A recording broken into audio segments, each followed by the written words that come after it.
Welcome to ചന്ദ്രൂസ് kitchen. ഇത് നമുക്കൊരു fry ഉണ്ടാക്കാം. പെപ്പർ സ്ക്വിഡ് വിത്ത് ടെൻഡർ കോക്കനട്ട്. കൂന്തൽ കരിക്ക് ഇട്ടിട്ടുള്ള ഒരു ഫ്രൈ. അതിൽ മുളക് പൊടിയേക്കാൾ കൂടുതൽ എടുക്കുന്നത് പെപ്പറാണ്. വളരെ ടേസ്റ്റി ആൻഡ് സ്പൈസി ഡിഷാണ്. അതിൻ്റെ പ്രിപ്പറേഷൻസ് നോക്കാം. ട്രഡീഷണൽ രീതിയിലാണിത് പ്രിപ്പയർ ചെയ്തിരിക്കുന്നത്. കൂന്തൽ 500 ഗ്രാം കൂന്തൽ മഞ്ഞൾപ്പൊടിയും ഉപ്പും ഇട്ട് വേവിച്ച് സ്ലൈസ് ചെയ്ത്, കരിക്ക് അതും സ്ലൈസ് ചെയ്ത് വെച്ചിരിക്കുന്നത്, ഒരു 6 പച്ചമുളക് സ്ലൈസ് ചെയ്തത്, ഒരു വലിയ കഷ്ണം ഇഞ്ചി സ്ലൈസ് ചെയ്തത്, വെളുത്തുള്ളി 5-6 അല്ലി ഇതും സ്ലൈസ് ചെയ്തത്, കറിവേപ്പില 2-3 സവാള സ്ലൈസ് ചെയ്തത്. പിന്നെ ഇവിടെ കൂടുതലും എടുത്തിരിക്കുന്നത് പെപ്പറാണ്. മുളക് പൊടിയേക്കാൾ കൂടുതൽ എടുത്തിരിക്കുന്നത് പെപ്പറാണ്. പെപ്പർ 1 ടേബിൾ സ്പൂൺ എടുത്തിട്ടുണ്ട്. മഞ്ഞൾപ്പൊടി 1/2 ടീസ്പൂൺ, മുളക് പൊടി 3/4 ടീസ്പൂൺ, കടുക്, ഉപ്പ്, ഓയിൽ. ഞാനിവിടെ എടുത്തിരിക്കുന്നത് വെളിച്ചെണ്ണയാണ്.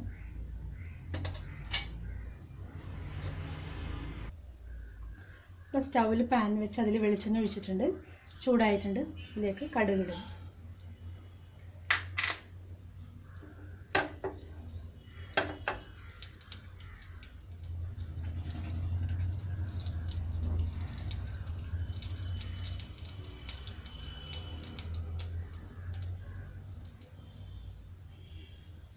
അതിലേക്ക് കറിവേപ്പില ഇടാം.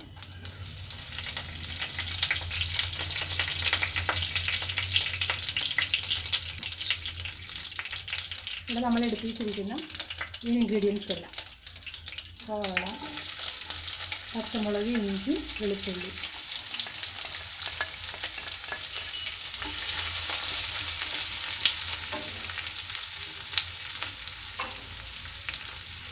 ഇതിലേക്ക്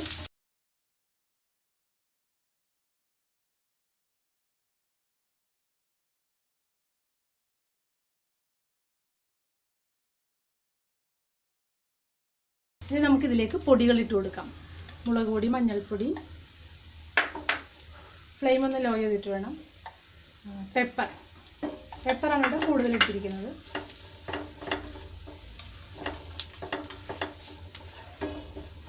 ഇതിലേക്ക് കൂന്തൽ നന്നായി മിക്സ് ചെയ്യാം.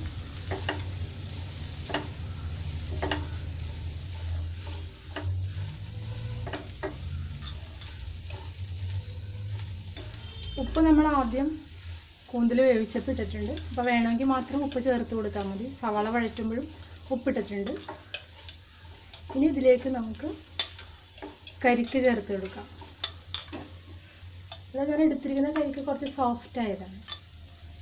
കുറച്ച് കട്ടിയുള്ളതാണെങ്കിൽ നമുക്ക് കൂന്തലിൻ്റെ ഒപ്പം തന്നെ ഇട്ട് കൊടുക്കാം. അപ്പോൾ കൂന്തലൊന്ന് റോസ്റ്റ് ചെയ്തതിന് ശേഷം ചേർത്ത് കൊടുത്താൽ മതി.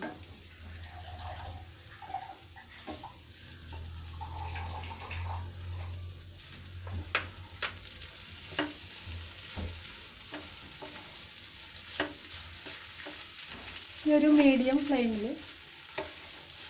ഓയിൽ വേണമെങ്കിൽ ചേർത്ത് കൊടുക്കാം. ഒരു മീഡിയം ഫ്ലെയിമിൽ ഒരു 4-5 മിനിറ്റ് ഒന്ന് കുക്ക് ചെയ്താൽ നമ്മളുടെ ഫ്രൈ റെഡിയായി. ഇപ്പോൾ ഏകദേശം 5 മിനിറ്റ് ആയിട്ടുണ്ട്. നമ്മുടെ കൂന്തൽ കരിക്ക് ഫ്രൈ റെഡി ആയിട്ടുണ്ട്. വളരെ ടേസ്റ്റി ആയൊരു ഫ്രൈ ആണിത്. എല്ലാവരും ട്രൈ ചെയ്യണം. ചോറിൻ്റെ കൂടെ നല്ലൊരു കോമ്പിനേഷനാണ്. ഇനി നമുക്കിതൊരു സെർവിങ് ബൗളിലേക്ക് പകർത്താം.